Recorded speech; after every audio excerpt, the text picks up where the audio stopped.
बेजोड़ जोरा के इस यूट्यूब चैनल पर मुंबई अंडरवर्ल्ड के इतने सारे किस्से सुनने के बाद आप लोग यह तो जान ही गए होंगे कि इसके जड़ में तीन ही लोग शामिल थे, हाजी मस्तान, करीम लाला और वरदराजन मुदलियार।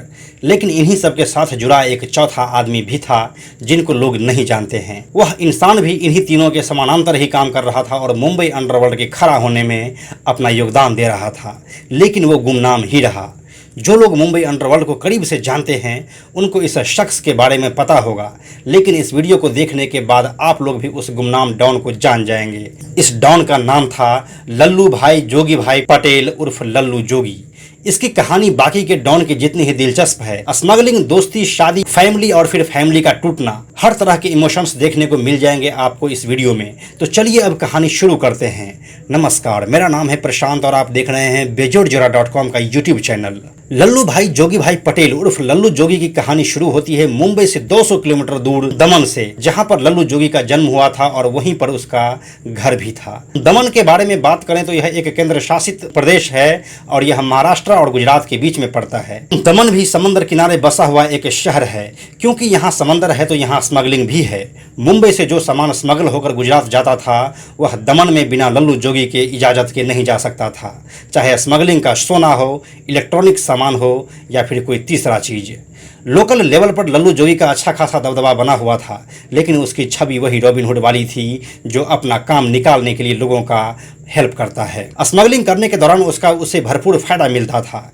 जब उसका सोना, चांदी या कोई और इलेक्ट्रॉनिक सामान समंदर से होकर खाड़ियों के रास्ते आसपास के गांव तक जाता था, तब पूरे इलाके के घरों में दिए लालटेन तक बुझाने का आदेश रहता था और उसके इस आदेश का विरोध करने वाला वहां पर कोई नहीं था। रात के अंधेरे में वह अपने काले कामों को बड़ी आसानी से अंजाम देता था। दमन में लल्लू जोगी के अलावा दो और स्मगलर था, भाना भाई पटेल और सुकुर नारायण बखिया। इन तीनों की जोड़ी इतनी जबरदस्त थी कि कभी कोई विवाद नहीं हुआ। ये तीनों मिलजुल कर बड़े आराम से गोल्ड की स्मगलिंग करता रहा। इस सब के बीच लल्लू जोगी का नाम और रुतबा बढ़ रहा था, इसलिए अब वह अपना बिजनेस बढ़ाने का सोचा और मुंबई का रुख किया। उस समय यह बम्बई हुआ करता था। यह 70 के दशक के शुरुआती सालों की बात है। बम्बई के अंडरवर्ल्ड में उस समय हाजी मस्तान भी विवाद करने वाला आदमी नहीं था। उसको भी मतलब अपने बिजनेस से ही था। इसी सिलसिले में जब लल्लू जोगी और हाजी मस्तान एक दूसरे से मिले तो यह एक कहानी ही बन गई। यहाँ से मुंबई अंडरवर्ल्ड का एक और अध्याय लिखा जा रहा था। मुंबई के हाजी मस्तान और लल्लू जोगी के बारे में कई किस्से कहानियां आज भी मुंबई से दमन के स्मगलर सुनाते हैं। हाजी मस्तान और लल्लू जोगी के बारे में कहा जाता है कि वे एक साथ दमन के समंदर से सोना तस्करी करने के साथ में मुजरा देखने और मौज मस्ती करने के लिए भी जाते थे। मुंबई अंडरवर्ल्ड के उस दौर में आप लोग एक और नाम सुने होंगे, दाना भाई। दरअसल दाना भाई कोई और नहीं बल्कि भाना भाई ही था। इसके पीछे एक दिलचस्प कहानी है। दरअसल भाना भाई का हाजी मस्तान से काफी अच्छा संबंध था। हाजी मस्तान कभी भाना भाई का नाम सही उच्चारित नहीं कर पाए, वह हमेशा उसे दाना भाई ही पुकारते थे। इसी के चलते पूरी मुंबई में दाना भाई के नाम से ही वह मशहूर हो गया था। इसलिए आप लोग इन दोनों नामों में कंफ्यूज मत होइएगा। दाना भाई और भाना भाई एक ही नाम है। लल्लू जोगी के बारे में एक और बात कही जाती है कि जब उसने हाजी मस्तान के साथ काम करना शुरू किया था तब हाजी मस्तान ने दाऊद इब्राहिम और उसके भाई शब्बीर इब्राहिम को लल्लू जोगी के पास ट्रेनिंग के लिए रखा था। लल्लू जोगी की स्मगलिंग से आई सोने और चांदी की खेप मुंबई से दमन और दमन से मुंबई करते करते दाऊद और शब्बीर ने भी सोने का स्मगलिंग शुरू कर दिया था। इस काम में लल्लू जोगी ने दाऊद इब्राहिम की खासी मदद की थी। देश के सबसे बड़े सोना तस्करों में शुमार लल्लू जोगी के बारे में यह तथ्य लोगों को नहीं पता है कि वह दमन द्वीप की आज़ादी की जंग लड़ने वाले सिपाहियों में शामिल रहा है। उसने पुर्तगालियों के खिलाफ सशस्त्र रक्त रंजित क्रांति में आगे बढ़कर हिस्सा लिया था। उसके घर में आज भी गवर्नमेंट ऑफ इंडिया का दिया हुआ फ्रीडम फाइटर का सर्टिफिकेट लटका हुआ दिखता है। ये तो हो गई लल्लू जोगी के अंडरवर्ल्ड और स्मगलिंग की दुनिया की कहानी। अब अगर इसके फैमिली की बात करें तो लल्लू जोगी के 5 बेटी और 2 बेटा हुए, लेकिन किस्मत का मारा लल्लू जोगी बेटे के सुख को पूरा नहीं भोग पाया। लल्लू जोगी के बड़े बेटे दिलीप ने साल 2007 में खुद को गोली मारकर आत्महत्या कर लिया।